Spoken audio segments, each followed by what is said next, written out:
Hi ಎಲ್ಲರಿಗೂ ನಮಸ್ಕಾರ. Welcome to my channel. ನಾವು ಏನಪ್ಪ ಇವತ್ತು ಅಂದರೆ ವರಮಹಾಲಕ್ಷ್ಮಿ ಹಬ್ಬದ್ದು ಹಳೆ ವಿಡಿಯೋ ಅಪ್ಲೋಡ್ ಮಾಡಿದ್ದೀನಿ.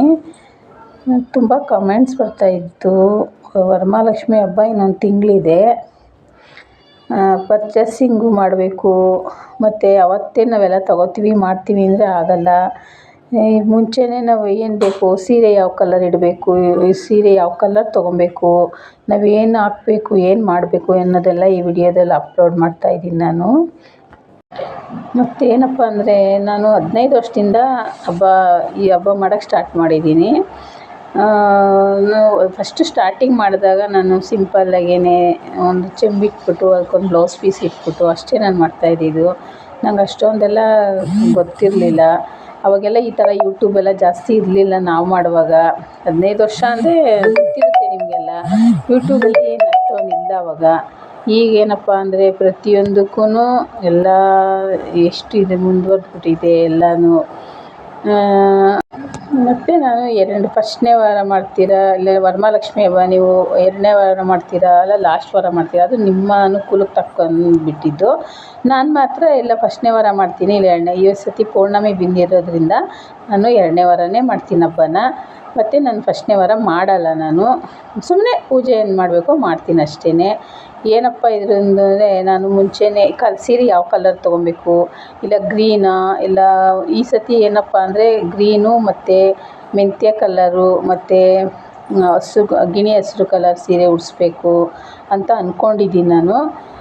ನೀವು ಯಾವ ಥರ ಉಡಿಸ್ತೀರಾ, ಯಾವ ಥರ ಮಾಡ್ತೀರಾ, ಹೆಂಗೆ ಮಾಡ್ತೀರಾ ಅಂತ ನನಗೆ ಕಮೆಂಟ್ ಬಾಕ್ಸಲ್ಲಿ ಕಮೆಂಟ್ ಮಾಡಿ. ಮತ್ತು ಏನಪ್ಪ ಅಂದರೆ ನಾಳೆ ಹಬ್ಬ ಐತೆ ಅಂದರೆ ಇವತ್ತೇ ಗುರುವಾರದಿಂದನೇ ಎಲ್ಲ ರೆಡಿ ಮಾಡಿ ಅಲಂಕಾರ ಮಾಡಿ ಕುಂಡಿಸ್ಬಿಟ್ಟಿರ್ತಾರೆ. ಆ ಥರ ಮಾಡಬಾರ್ದು. ಏನಿದ್ರೂ ರಾತ್ರಿ 12 ಗಂಟೆ ಮೇಲೆ ಶುಕ್ರವಾರ ಬೀಳುತ್ತಲ್ಲ, ನಾನು ಮಾತ್ರ ಯಾವತ್ತೂ ಅಷ್ಟೇ ಶುಕ್ರವಾರ 12 ಗಂಟೆ ಮೇಲೆ ನಾನೆಲ್ಲ ಅಲಂಕಾರ ಮಾಡ್ಕೊಳ್ಳೋಕೆ ರೆಡಿ ಮಾಡಿಕೊಂಡ್ರೆ ಬೆಳಗಿನ ಜಾವದ ಅಷ್ಟಕ್ಕೆ ಎಲ್ಲ ರೆಡಿ. ನಿದ್ದೆ ಮಾಡಲ್ಲ ಅವತ್ತು ನೈಟ್ ಫುಲ್ಲೂ. ಬೆಳಗ್ಗೆ ಅಷ್ಟಕ್ಕೆಲ್ಲ ರೆಡಿ ಮಾಡಿ ನಾನು 7 ಗಂಟೆ ಅಷ್ಟಕ್ಕೆಲ್ಲ ಪೂಜೆ ಎಲ್ಲ ಮಾಡಿಬಿಡ್ತೀನಿ ನಾನು. ಮತ್ತು ಆಮೇಲೆ ನೈವೇದ್ಯ ಏನೋ ಹಣ್ಣೆಲ್ಲ ಇಟ್ಟಿರ್ತೀವಿ, ಒಬ್ಬಟ್ಟೆಲ್ಲ ಮಾಡಿ ನೈವೇದ್ಯಕ್ಕೆ ಆಮೇಲೆ ಒಂದು 9 ಗಂಟೆ 10 ಗಂಟೆ ಮೇಲೆ ನೈವೇದ್ಯ ಮಾಡಿ ಇಟ್ಬಿಟ್ಟು ಮತ್ತು ಪೂಜೆ ಮಾಡಿ ಎಲ್ಲ ಮಾಡ್ತೀವಿ. ನೀವು ಯಾವ ಥರ ಮಾಡ್ತೀರೋ ಅದು ಗೊತ್ತಿಲ್ಲ, ಅದು ನಿಮ್ಮ ಸಂಪ್ರದಾಯಕ್ಕೆ ಬಿಟ್ಟಿದ್ದು. ಮತ್ತೇನಪ್ಪ ಅಂದರೆ ಈ ಹಬ್ಬದ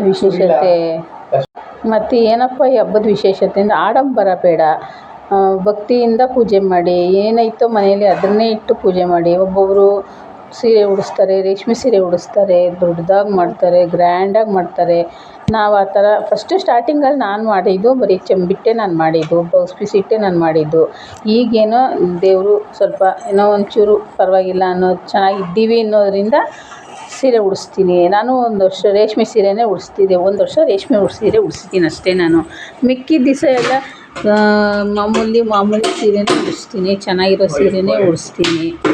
ಏನಪ್ಪ ಅಂದರೆ ನಾವು ವಿಷಯ ಏನಪ್ಪ ಅಂದರೆ ಈ ವರ್ಷ ಪೌರ್ಣಮಿ 2ನೇ ವಾರ ಬಂದಿದೆ, ತುಂಬ ವಿಶೇಷವಾಗಿದೆ. ನಾನು ವರಮಹಾಲಕ್ಷ್ಮಿ ಹಬ್ಬದ ದಿವಸ ಮಾಡಲ್ಲ, ಹಬ್ಬ ಪೌರ್ಣಮಿ ಅಲಂಕಾರ ಮಾಡಬೇಕು ಎಲ್ಲ ಜನ. ಅದಕ್ಕೆಲ್ಲ ಏನೇನು ಪರ್ಚೇಸ್ ಮಾಡಬೇಕಪ್ಪ ಅಂದರೆ ನಾನು 15 ವರ್ಷದಿಂದನೇ ಸ್ವಲ್ಪ ಅವಾಗೆಲ್ಲ ತುಂಬಾ ಕಷ್ಟದಲ್ಲಿ ಇದ್ದಾಗ ನಾವು ಎಲ್ಲ ವ್ರತ ಮಾಡೋಕ್ಕೆ ಶುರು ಮಾಡಿದೆ ನಾನು. ಅವಾಗೆಲ್ಲ ನನಗೆ ಏನೂ ಇರಲಿಲ್ಲ. ಮತ್ತು ನಾನು ಮಾಮೂಲಿ ತಾಳೆ ಚಂಬೆ ಇಟ್ಟು ಮಾಡ್ತಾಯಿದ್ದೆ, ಮತ್ತೆ ಸಿಂಪಲ್ ಸೀರೆನೇ ಉಡಿಸ್ತಾ ಇದ್ದೆ. ಇಷ್ಟೇ ಜನ ಕರಿಬೇಕು ಅನ್ನೋದೇನು ರೂಲ್ಸ್ ಇಲ್ಲ. ನಿಮ್ಮ ಮನೆ ಹತ್ರ ಅಕ್ಕಪಕ್ಕದಲ್ಲಿ ನಿಮ್ಗೆ ತುಂಬ ಬೇಕಾಗಿರೋರು ಮತ್ತು ತುಂಬ ಜನ ಮುತ್ತೈದೆ ಸಿಗ್ತಾರೆ, ನಿಮ್ಗೆ ಕೊಡೋಷ್ಟು ಕೆಪಾಸಿಟಿ ನಾವು ಕೊಡ್ತೀವಿ, ನಾವು ಮಾಡ್ತೀವಿ, ನಾವೆಲ್ಲರಿಗೂ ಕೊಟ್ಟು ಮಾಡೋಷ್ಟು ಕೆಪಾಸಿಟಿ ನಮ್ಗೆ ಐತೆ ಅನ್ನೋದಾದ್ರೆ ತುಂಬ ಜನ ಕರಿಬೋದು. ನಾನು ಮಾತ್ರ ಒಂದು 9 ಜನ 5 ಜನ ಇಷ್ಟೇ ನಾನು ಕರಿಯೋದು. ವರ್ಷನೂ ಅಷ್ಟೇ ನಾನು ಆಡಂಬರ ಅಂತ ಆಡಂಬರ ಪೂಜೆ ಮಾಡಬಾರ್ದು. ಇದನ್ನ ಮತ್ತೇನಪ್ಪ ಅಂದರೆ ಮನಸ್ಸಲ್ಲಿ ಒಂದು ಭಕ್ತಿ ಇರಬೇಕು ಆ ತಾಯಿ ಮೇಲೆ, ಎಷ್ಟೈತೋ ಅಷ್ಟಲ್ಲೇ ಮಾಡ್ಕೊಂಡು. ಮತ್ತೆ ಆಡಂಬರ ಪೂಜೆ ಮಾಡಬಾರ್ದು, ಮನಸ್ಸಲ್ಲಿ ಭಕ್ತಿ ಇರಬೇಕು. ಇಲ್ಲ ಒಂದು 9 ಜನ ಇಲ್ಲ ಒಂದು 5 ಜನ, ಅದರಲ್ಲೇ ನಾನೇನಿಲ್ಲ ನಾನು 9 ಜನ ಅಷ್ಟೇ. ಮತ್ತೆ ಬಳೆ 5 ಜನ ಬಂದೇ ಬರ್ತಾರೆ, 4 ಬಳೆ ಕೊಡ್ತೀವಿ, 4 ಕೊಡಬೇಕು. 10 ಜನ ಹಾಕಿ ಹಾಕ್ತಾರೆ, ನಾವು ಕೊಡಬೇಕು. ನಮ್ಮ ಕೈಗೂ 2 ಬಳೆ ಹಾಕ್ಕೊಬೇಕು. ನಾನು ಕುಂಕುಮಕ್ಕೆ ಹೋದಾಗೆಲ್ಲ ಮಾಡಿದ್ದೆ, 2 ಬಳೆ ಮಾತ್ರ ಕೊಡ್ತಾರೆ. ನಾನು ಅವಾಗ ಎಷ್ಟೋ ಜನಕ್ಕೆ ಹೇಳಿದ್ದೀನಿ ಆ ಥರ ಕೊಡಬಾರ್ದು, ಆಗಲ್ಲ. ಮುತ್ತೈದೆಯರಿಗೆ ಕೊಟ್ಟರೆ ಬೆಳಗ್ಗೆ ಬೆಳೆ ಹಾಕೋಬೇಕು. ಎರಡು ಬೆಳೆ ಕೊಟ್ಟರೆ ಒಂದೊಂದು ಬೆಳೆ ಕೈಗೆ ಹಾಕೊಂಡ್ರೆ ಏನು ಬರುತ್ತೆ, ಆ ಥರ ಕೊಡಬಾರ್ದು. ಅಂದರೆ ದೇವ್ರನ್ನ ಎಲ್ಲ ಪೂರ್ವ ಕಡೆ ಎಲ್ಲ ನಿಮ್ಮ ಕಡೆ ಮಾತ್ರ ಕೊಂಡಿಸ್ಬೇಕು. ತೆಂಗಿನಕಾಯಿ ಕೊಡ್ತೀನಿ. ನಮ್ಮ ಮನೆ ಇವಾಗ ನಮ್ಮ ಮನೆ ದೊಡ್ಡದಾಗಿದೆ, ಆದರೆ ನಾನು ಫಸ್ಟ್ ಅನುಕೂಲಕ್ಕೆ ದೃಷ್ಟಿ ಆಗಿದ್ದು ಜಾಸ್ತಿ ನಾನು ಮಾತ್ರ ನಾನು ಯಾವತ್ತೂ ನೀಟಾಗಿ ಮಾಡಿ ನಾವು ಎಷ್ಟೇ ಸಿಂಪಲ್ ಆಗಿ ಮಾಡಿದ್ರು ನಾವು ಮಾಡೋ ಅಲಂಕಾರ ನೋಡಿ ಜನಗಳಿಗೆ ಹಬ್ಬ ಅಂದಾಗ ಅದೇ ದೃಷ್ಟಿ ಆಗೋದು. ನಾನು ಅದರಿಂದ ನಾನು ಫಸ್ಟ್ ನಾನು ಹಾಲಲ್ಲಿ ಕುಂಡಿಸ್ತಾ ಇದ್ದೆ. ಒಬ್ಬೊಬ್ರು ಏನು ಮಾಡ್ತಾರೆ ಅಂದರೆ ಸ್ವಲ್ಪ ಅಲಂಕಾರ ಮೂರ್ತಿ ಇರುತ್ತಲ್ಲ ಅದನ್ನೇ ತಗೊಂಡು ಕಾಯಿ ಮನೆ ಅಲಂಕಾರ ಮಾಡಿ ಸಿಂಪಲ್ ಆಗಿ ಎಲ್ಲ ಮಾಡಿದ್ದೀನಿ. ನಾವು ಆ ಥರ ಮಾಡಲ್ಲ. ನಾನು ಅವತ್ತಿನೂ ಬೆಳ್ಳಿದು ಚೆಂಬಿತ್ತು ನನ್ನ ಹತ್ರ, ಅದಿದೆ. ಅದನ್ನೇ ಇಟ್ಬಿಟ್ಟು ನಾನು ಚಿಕ್ಕದಾಗೇನೆ ತುಂಬಾ ಇಟ್ಬಿಟ್ಟು ನಾನು ಫಸ್ಟ್ ಚೆನ್ನಾಗಿ ಇದ್ವಿ ಮೇಡಮ್ಗೆ. ಆಮೇಲೆ ನಂಗೆ ತುಂಬ ಚೆನ್ನಾಗಿ ಎಲ್ಲ ಅಮ್ಮ ನನಗೆಲ್ಲ ಒಳ್ಳೆ ಮಾಡ್ತಾರೆ. ನಾನು ಬಿನ್ಗೆ ಬಿನ್ಗೆ ತೊಗೊಂಡ್ಬಿಡ್ತೀನಿ ಎಲ್ಲ ಹಬ್ಬದು. ಅದ್ರ ಮೇಲೆ ಕುಂದಿಸ್ಬಿಟ್ಟು ಅದ್ರ ಮೇಲೆ ಚೆಂಬಿ ತುಂಬ ಚಿಕ್ಕದಾಗಿತ್ತು. ನಾನು ಹಳೆ ನಾನು ಫಸ್ಟ್ ಮಾಡ್ತಿರ್ಬಾರ್ದು, ತುಂಬಾನೇ ಸೂಕ್ಷ್ಮವಾಗಿ ಪೂಜೆ ಮಾಡ್ಕೊಂಡ್ರೆ ನಮಗೆ ಅವಾಗ ಅಷ್ಟು ಶಕ್ತಿ ಜಗಳ ಆಗುತ್ತೋ ಬಡತನದಲ್ಲಿದ್ವಿ ನಾವು. ಆಮೇಲೆ ಬೇರೆ ಮುಖವಾಡ ತಗೊಂಡೆ ನಾನು.